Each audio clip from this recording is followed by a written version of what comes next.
क्या आपने कभी सोचा है कि गोवर्धन पूजा की शुरुआत कैसे हुई? क्यों संपूर्ण भूमि गोवर्धन पर्वत को स्वयं भगवान श्री कृष्ण के रूप में पूजने लगे? आखिर ऐसा क्या हुआ कि एक साधारण पर्वत बन गया? गोवर्धन भगवान जिसने इंद्रदेव के क्रोध से पूरा ब्रज को बचाया और भक्ति का प्रतीक बन गया। किस श्राप के कारण ये पर्वत दिन प्रतिदिन छोटा होता जा रहा है? क्या इसके आकार में छुपी है कलयुग की अंत की भविष्यवाणी, या आज हम इस अद्भुत रहस्य से पर्दा उठाने वाले हैं? जानेंगे कि गोवर्धन पूजा की संपूर्ण कथा और कैसे श्री कृष्ण गोवर्धन भगवान बने। तो भक्तों, कथा को श्रद्धा और भक्ति भाव से अंत तक अवश्य सुनिएगा, क्योंकि इसमें छिपा है भक्ति, चमत्कार और भगवान के प्रेम का दिव्य रहस्य। आदि काल का समय था जब यह दृष्टि नई नई बनी थी, जब न दिन था, न रात, न कोई पर्वत, न नदी, बस एक निस्तब्ध विस्तार था जिसमें समय से अभी अभी गति पकड़नी शुरू की थी। चारों दिशाओं में न कोई शोर, न कोई जीवन, बस शांति थी गहरी और रहस्यमयी। ब्रह्मा जी ने कमल से जन्म लेकर अपनी दृष्टि से चारों दिशाओं को स्थापित किया। देवताओं को उनके लोक मिले, ऋषि अपने अपने तप स्थलों में जा चुके थे, लेकिन धरती अब भी अधूरी थी। सुंदर तो थी, पर नीर जैसे किसी प्राण की प्रतीक्षा में हो। देवताओं से कहा, हे ब्रह्मा जी, यह धरती कितनी सुंदर है, पर इसे आधार चाहिए, कुछ ऐसा जो इसे संभाले और संतुलन दे। तभी आकाश में एक अद्भुत प्रकाश प्रकट हुआ। वह न सूर्य था न अग्नि, पर दोनों से अधिक तेज और फिर भी शांत। इस ज्योति के माध्यम से एक विराट पर्वत आकार लेने लग गया। उसकी चोटी आकाश को छूती थी, उसकी जड़ें पाताल तक जाती थी। जहाँ उसकी छाया पड़ी वहाँ हरियाली फूट पड़ी, जहाँ उसकी धूल गिरी वहाँ जीवन जग उठा। देवता विस्मय से भर उठे। ब्रह्मा जी ने नेत्र मूंदे और कहा, यह पर्वत नहीं है, यह पृथ्वी का दृश्य है।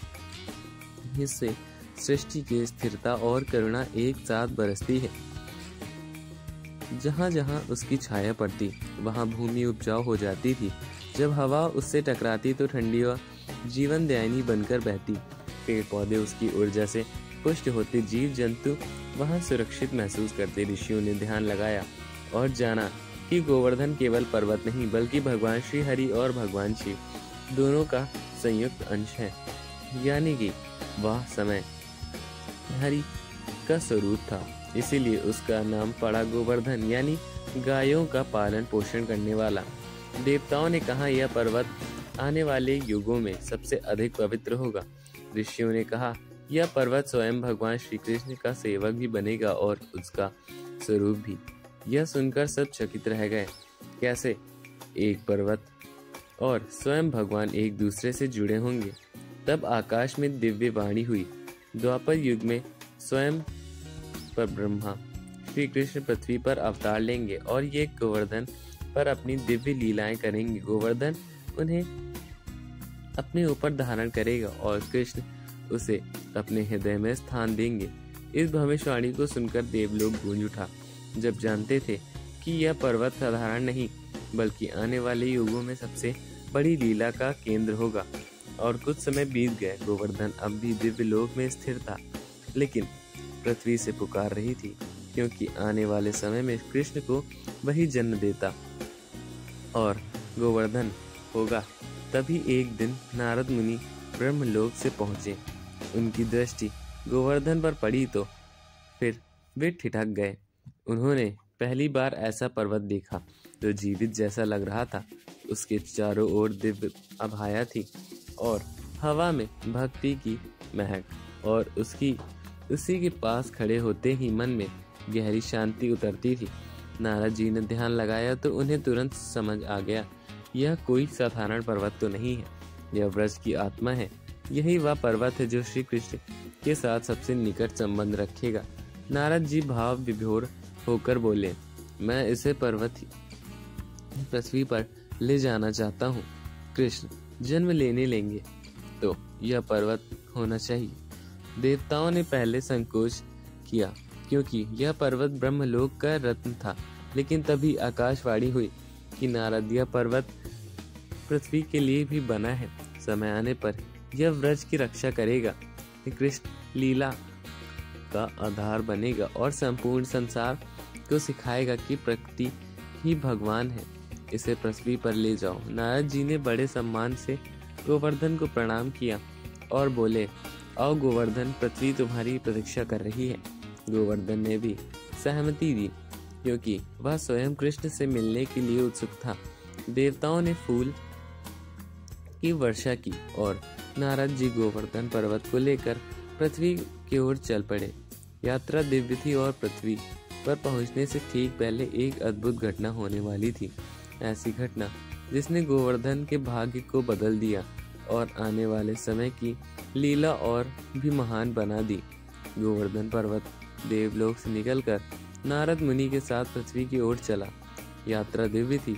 जहाँ जहाँ वह गुजरता आकाश में सुगंध फैल जाती, देवदूत मंगल गीत गाते और वातावरण भक्ति से भर जाता।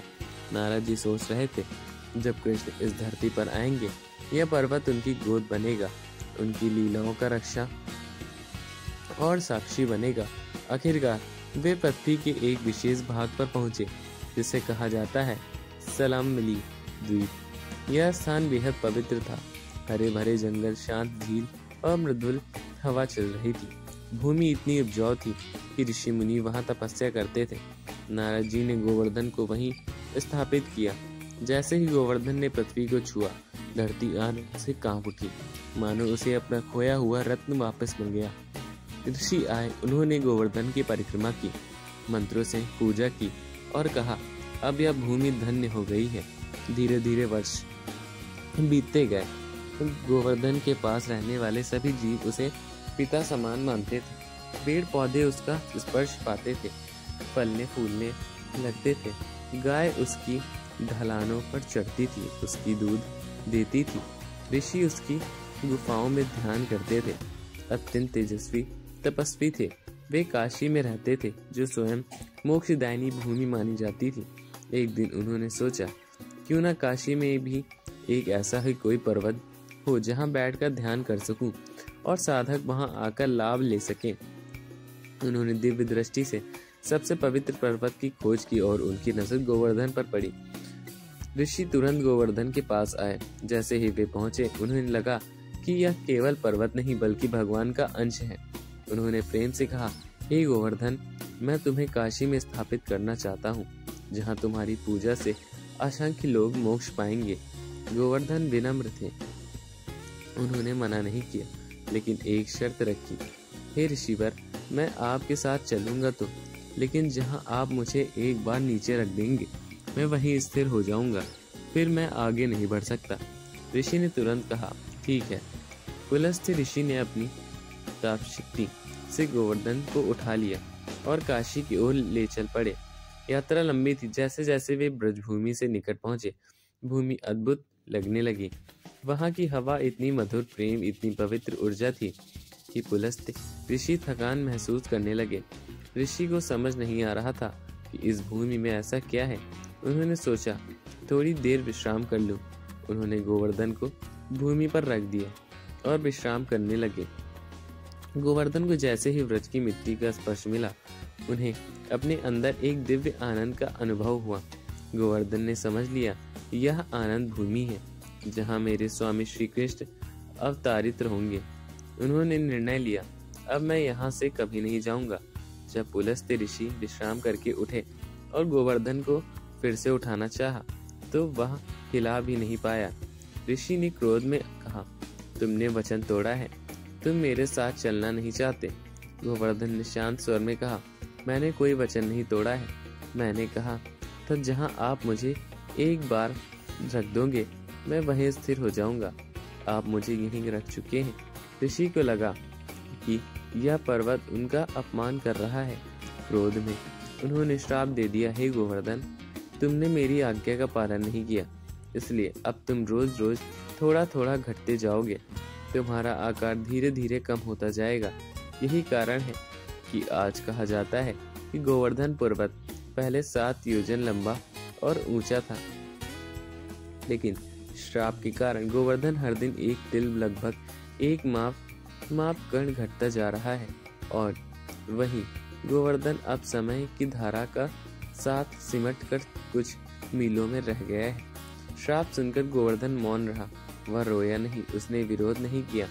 उसने केवल एक बात कही, मैं यह श्राप स्वीकार करता हूँ, क्योंकि मुझे पता है एक दिन स्वयं भगवान श्री कृष्ण मुझे अपनी उंगली पर उठाएंगे, मेरा गौरव संपूर्ण ब्रह्मांड में फैला देंगे। वह वाक्य सुनकर धरती कांप उठेगी, मानो स्वयं प्रकृति ने भविष्य को देख लिया हो। गोवर्धन जानता था अभी मैं छोटा होता जाऊंगा, मगर वो दिन भी आएगा जब मुझ पर खड़े होकर श्री कृष्ण बांसुरी बजाएंगे, गाय चराएंगे, सखाएं हंसेंगी, और वो सबसे बड़ा दिन जब मैं कृष्ण की उंगली पर चढ़ूंगा और उनका नाम हमेशा के लिए गोवर्धनधारी भगवान बन जाएगा। श्राप के बाद भी गोवर्धन उदास नहीं हुआ, बल्कि शांत भाव से ब्रज में स्थिर हो गया।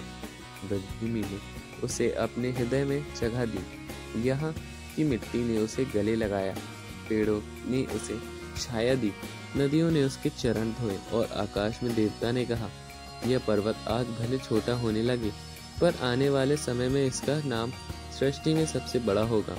यहीं से शुरू होता है वह अध्याय जहाँ गोवर्धन और ब्रज की प्रतीक्षा करने लगते हैं उस एक दिव्य बालक की, जिसका नाम है श्री कृष्ण। समय करवट बदल चुका था। सतयुग बीता, त्रेता युग बीता, अब आया द्वापर युग, वह युग जिसमें स्वयं भगवान विष्णु अवतार लेने वाले थे। ब्रह्मांड एक अद्भुत प्रतीक्षा में था।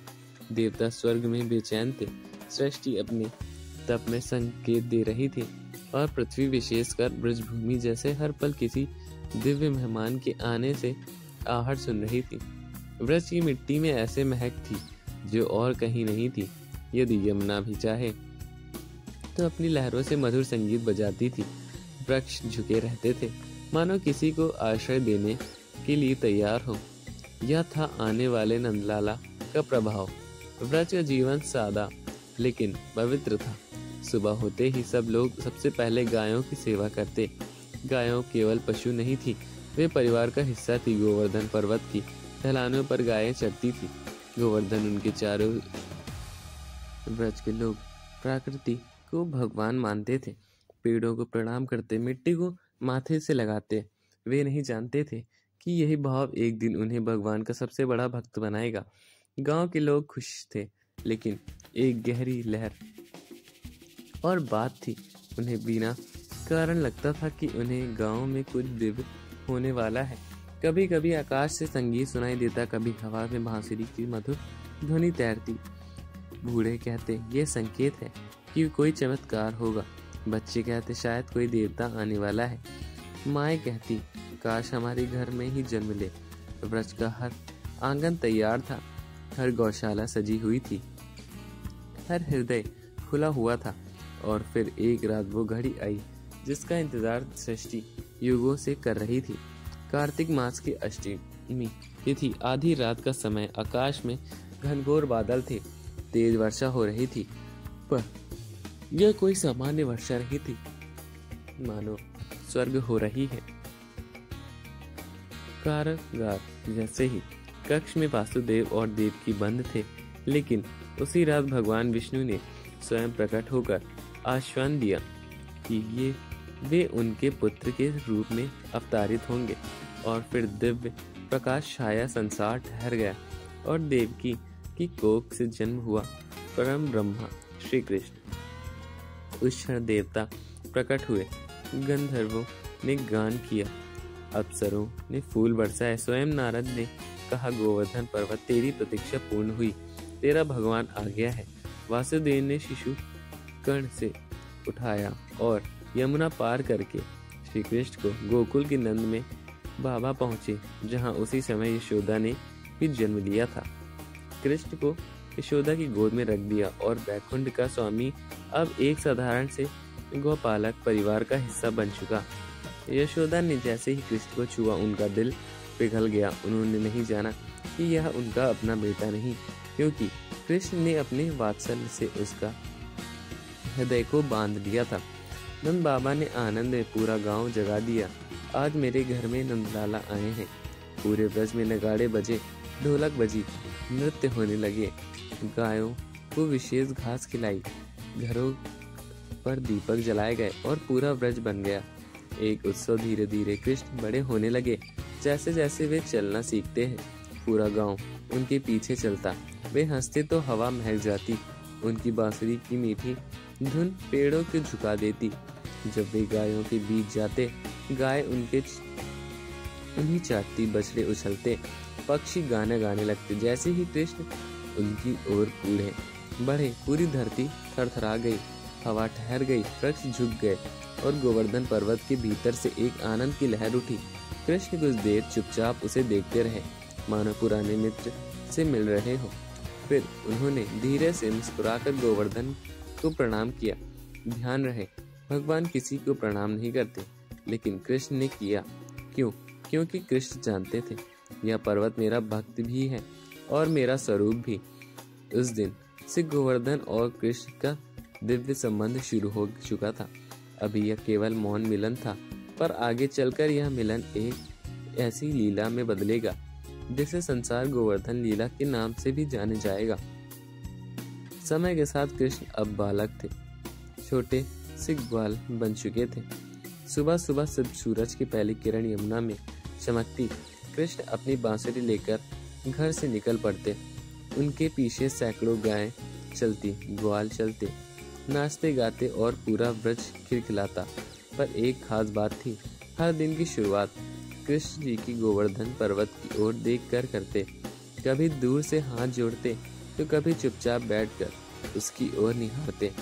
ग्वाल बाल पूछते, कन्हैया तू हर रोज इस पहाड़ को इतना प्यार से क्यों देखता है? कृष्ण मुस्कुराकर कहते, ये हमारा रक्षक है, ये हमें चारा देता है, जल देता है, छाया देता है। हमारे गायों को हर नहीं, यही नहीं जो हमें जीवन दे, वे भगवान से कम नहीं। धीरे धीरे पूरा व्रज समझने लगा, कृष्ण और गोवर्धन का रिश्ता केवल जमीन और पहाड़ वाला नहीं, कुछ अधिक गहरा है। जब भी कृष्ण गोवर्धन के पास जाते, हवा धीमी हो जाती, पंछी शांत हो जाते और ऐसा लगता कि पर्वत स्वयं कृष्ण जी की बांसुरी सुनने के लिए झुक गया हो। एक बार यशोदा मैया ने इसे मजाक में कहा, लाला तू तो इस पहाड़ से ऐसे बात करता है जैसे ये तेरा पुराना दोस्त हो। कृष्ण ने हंसकर कहा, मैया ये केवल मेरा दोस्त नहीं, मेरा अंग है। यह वाक्य साधारण नहीं था, यह संकेत था उस दिव्य रहस्य का जिसे दुनिया बहुत बाद में समझेगी। गोवर्धन और कृष्ण एक दूसरे से अलग नहीं। समय बीतता गया, श्रावण मास आया, ब्रज में उत्सव का माहौल था।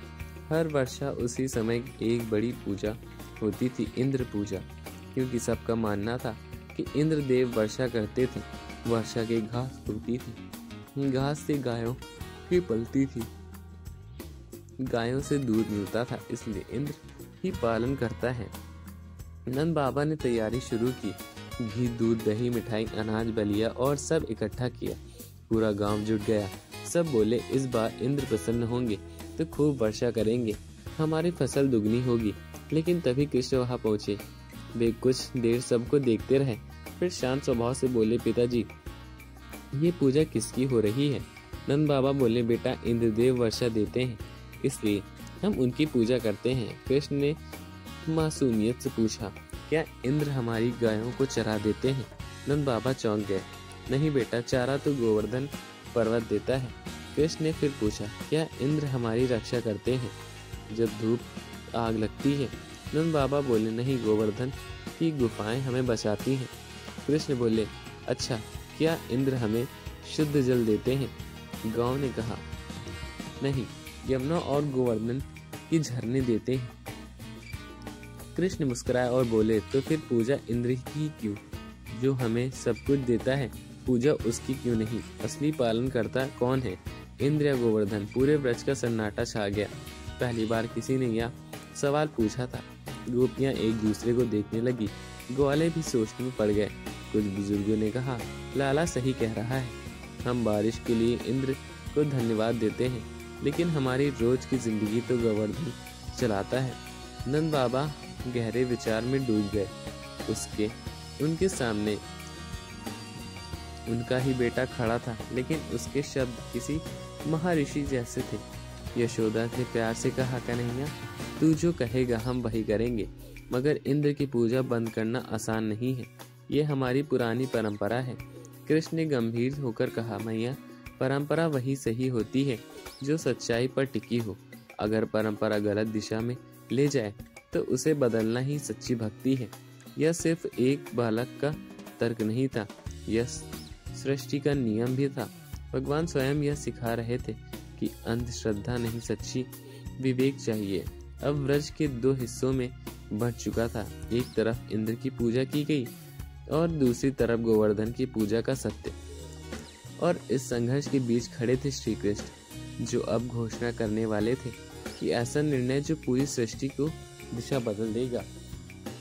कृष्ण के सवाल ने पूरे ब्रज को हिलाकर रख दिया था। आज तक किसी से यह सोचा भी नहीं होगा कि हम इंद्र की पूजा क्यों करते हैं। जब सिर्फ परंपरा निभाते रहे, उस दिन पहली बार ब्रजवासियों ने सोचना शुरू किया, सचमुच हमें जीवन कौन देता है। सबकी नजर कृष्ण पर थी। नंद बाबा ने पूछा, लाला तू कहता था कि इंद्र की पूजा गलत है, तो फिर हम क्या करें। कृष्ण ने शांत, दृढ़ और प्रेम पूर्ण स्वर से कहा, सिर्फ उसी की पूजा होनी चाहिए जो हमारा जीवन चलाता है। सब एक साथ बोले, कौन। कृष्ण ने मुस्कुराकर हाथ उठाया और उंगली से गोवर्धन पर्वत की ओर इशारा किया।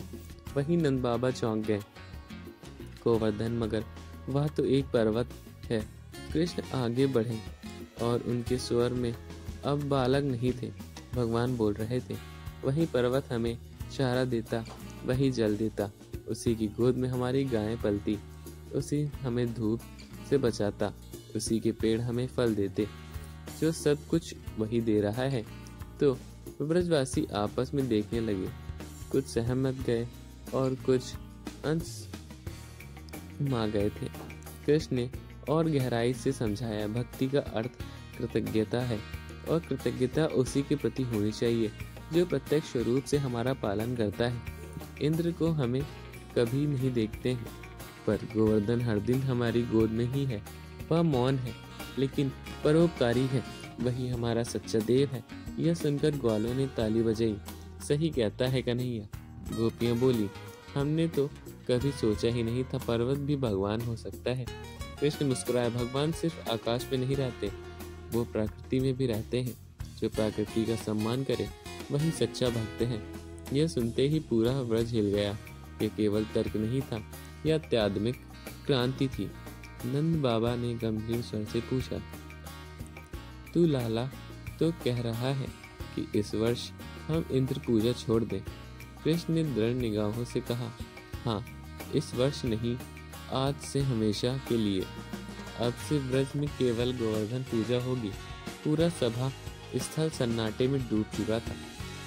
सदियों से चलती आ रही परंपरा एक बालक ने बदल दी, लेकिन कृष्ण अकेले नहीं थे। उन्होंने व्रजवासियों से दिलों में छिपा सत्य जगा दिया। कुछ क्षण बाद एक बुजुर्ग उठे और बोले, कन्हैया सही कह रहा है, हमने अपनी आंखों से ही देखा है, सूखे में गोवर्धन ने हमारे पशुओं को चरा दिया। सब नदी सूख गई थी तो गोवर्धन की गुफाएं हमें जल मिला रही थी। हमें पालने वाला वही है। दूसरे ग्वालों बोले, हमने कभी इंद्र को नहीं देखा, लेकिन गोवर्धन हर रोज हमारे साथ है। महिलाएं बोली, अगर कन्हैया कह रहा है तो गलत नहीं हो सकता। इसका हर शब्द हमें जीवन देता है। धीरे धीरे पूरे ब्रज में एक सुर और बोल उठा, हम इंद्र पूजा नहीं करेंगे, हम गोवर्धन पूजा करेंगे। कृष्ण ने हर्ष से उठाए और कहा, तो पहले मिलकर गोवर्धन भोज बनाएंगे और यहीं से शुरू होगी प्रथम गोवर्धन पूजा। लोग घर घर से अन्न, घी, दही, दूध, मक्खन, मिश्री, लड्डू, पूरे मालापुर लेकर आए थे। कृष्ण सबको निर्देश दे रहे थे, इस जगह अन्न का पहाड़ बनाओ, ठीक मेरे प्रिय गोवर्धन के सामने। इसे अन्नकूट कहते हैं। अन्न का पहाड़ इतना बड़ा बनाया गया कि उसके ऊपर बच्चे चढ़ जा रहे थे। कृष्ण सबके साथ नाच रहे थे, हंस रहे थे, भोग चढ़ावा रहे थे और बार बार कह रहे थे, आज व्रज ने सच्चे भगवान को पहचाना है। और दूसरी ओर स्वर्गलोक में इंद्रदेव यह सब देख रहे थे। उनकी बाहों ने तन गई थी, उनका अभिमान जल उठा, उनकी आवाज गूंजी, कृष्ण, एक बालक मेरी पूजा रोक रहा है, मेरी अवहेलना कर रहा है। इस व्रज को मैं ही सिखाऊंगा। मेरी शक्ति क्या है? अंश कांप उठा, आकाश कांप उठा, बादल उड़मड़ाने लगे, दिव्यांगत में बिजली चमकी। कृष्ण मुस्कुरा रहे थे, वे जानते थे अहंकार का बंध अब शुरू होगा। स्वर्गलोक की सभा में इंद्र का चेहरा क्रोध से तप रहा था। देवगुण में डरते हुए पूछा, प्रभु इतना क्रोध क्यों? इंद्र गर्जा वर्ष होने लगी। आज एक बालक ने उसकी सत्ता को चुनौती दे दी है। इंद्र की आंखों में आग थी। व्रज को सबक सिखाना होगा, उन्हें दिखाना होगा कि मेरे बिना एक पल भी नहीं जी सकते। उसने तुरंत मेघों को बुलाया, लेकिन साधारण बादल नहीं थे, समंतर मेघ थे। वे बादल हैं जो प्रलय के समय बरसते हैं और पूरी पृथ्वी को डुबा देते हैं। देवताओं ने भयभीत होकर कहा, प्रभु ये मेघ तो सृष्टि नष्ट कर सकते हैं, इंद्र हंसा सकते हैं, वह जीवित रहने के लायक नहीं है। आदेश मिलते ही आकाश में विकराल बिजली चमकी, समंतर मेघ गरजते हुए व्रज की ओर चल पड़े। उधर व्रज में अभी अभी आनंद का माहौल आया था। अन्नकूट का भोग चढ़ा चुका था।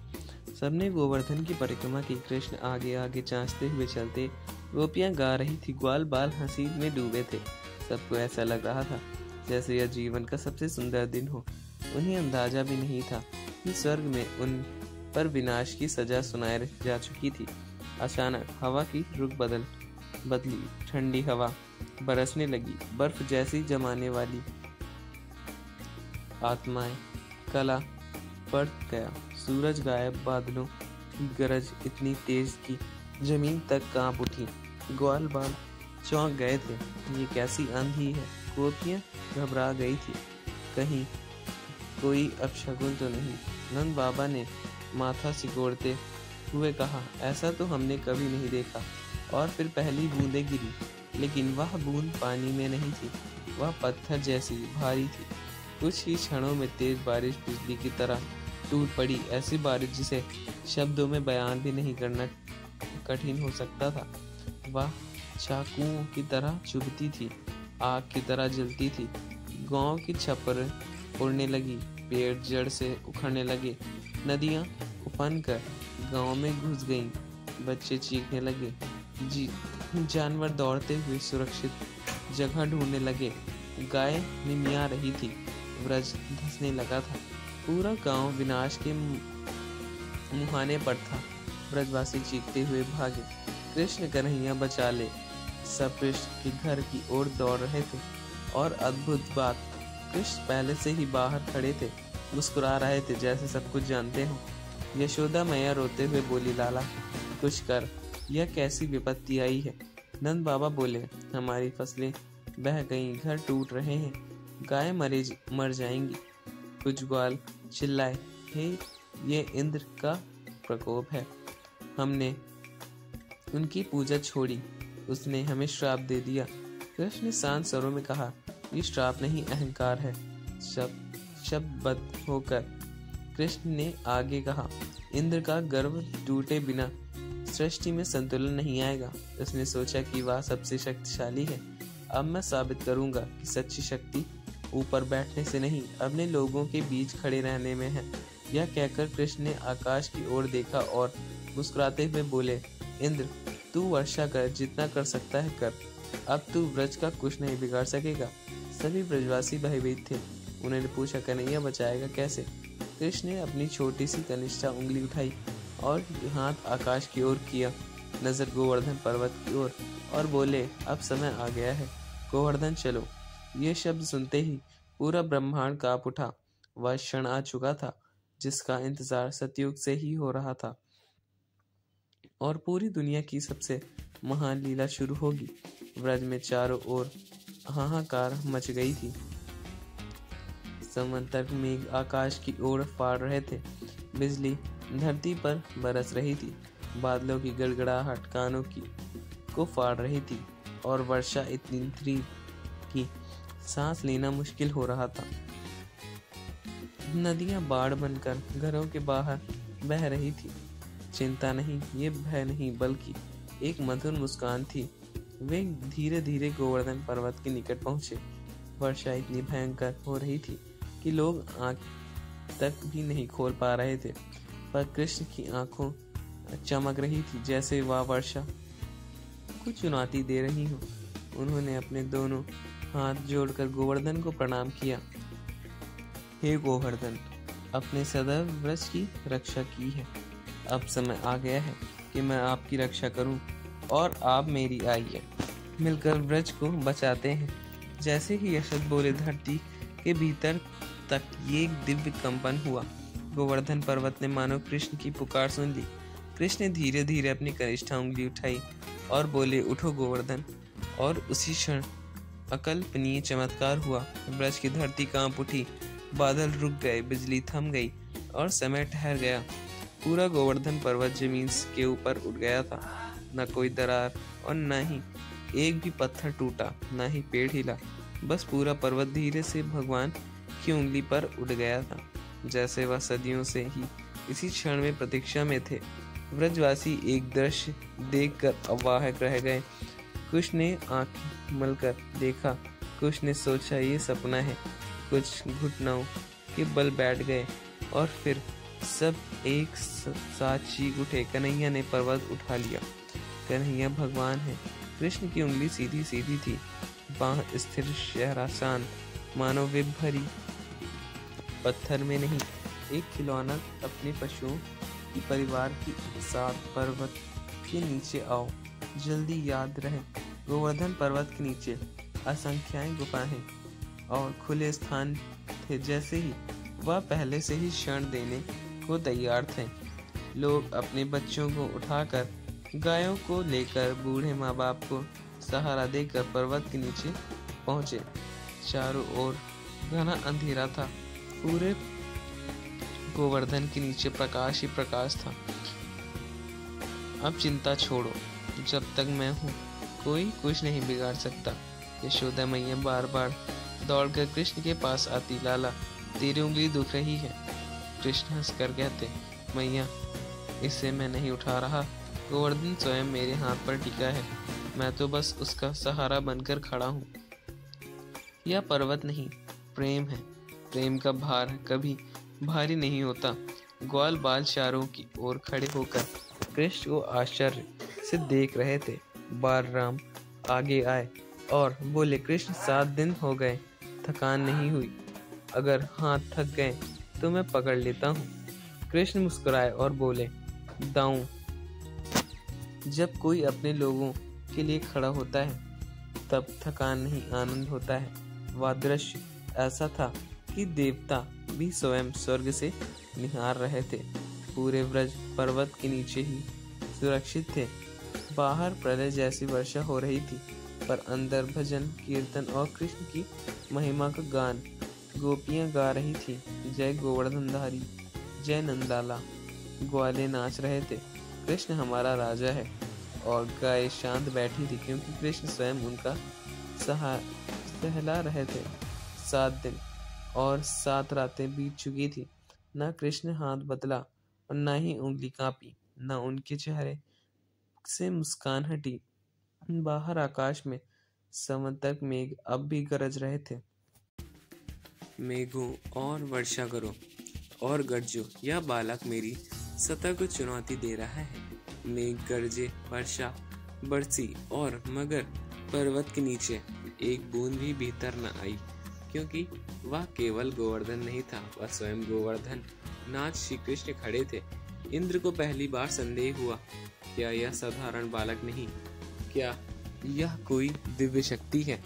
अहंकार हिलने लगा, सत्ता डगमगाने लगी और अब शुरू होगा वह क्षण जब इंद्र को सच्चाई का सामना करना पड़ेगा। 7 दिन और 7 रात बीत गए।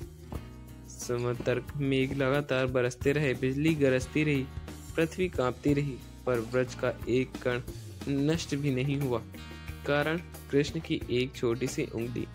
इधर इंद्र स्वर्ग में बैठा बार बार आदेश दे रहा था और उधर और वर्षा करो, और प्रकाप लाओ।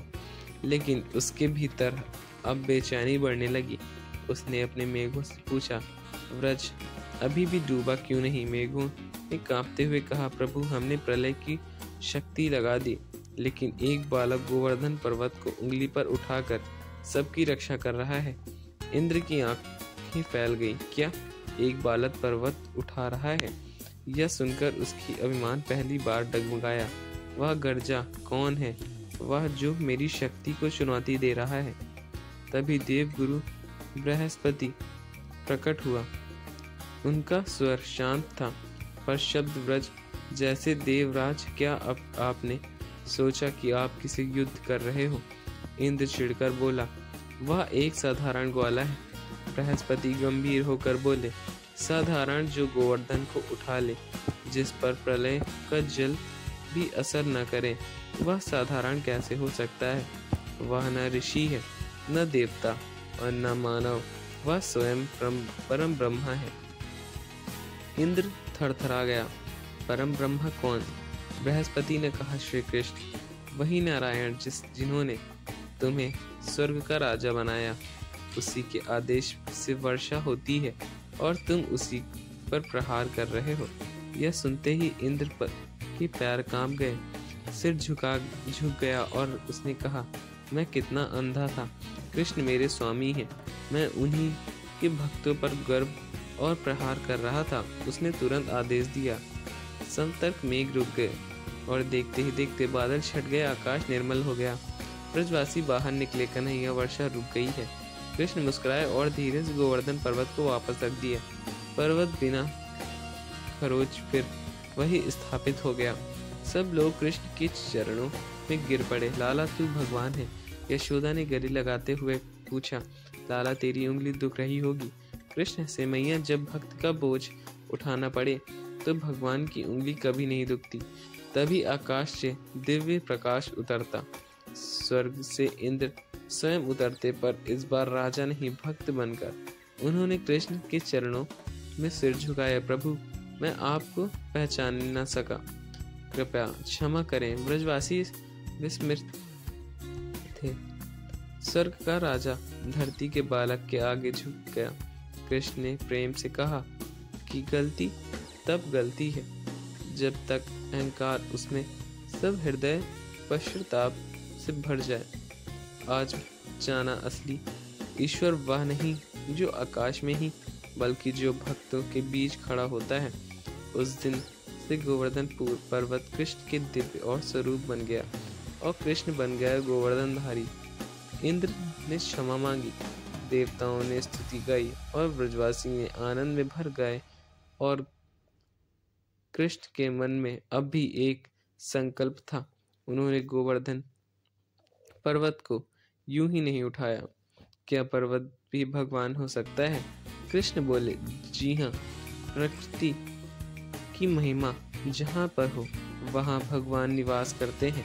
गोवर्धन हमें जल, अन्न, छाया का पालन करें, वह भगवान से कम कैसे? फिर उन्होंने घोषणा की, अब से हर वर्ष हमें गोवर्धन पूजा करना है। अन्नकूट बनाएंगे और पर्वत को भोग लगाएंगे। उन्होंने स्वयं अन्नकूट सजाया, खीर, लड्डू, पूरी तरह दही, सब्जी, मक्खन, मिश्री से पहाड़ जैसे भोग बनाया और बोले, रुको, पहले गोवर्धन जी खाएंगे। सब हैरान रह गए कि पर्वत कैसे खाएगा। कृष्ण मुस्कुराए और उसी क्षण हुआ सबसे बड़ा चमत्कार। गोवर्धन पर्वत जीवित हो उठा। उसके मध्य से एक विशाल मुख प्रकट हुआ। आंखें खुली और स्वर गूंजा, अन्न ले जाओ।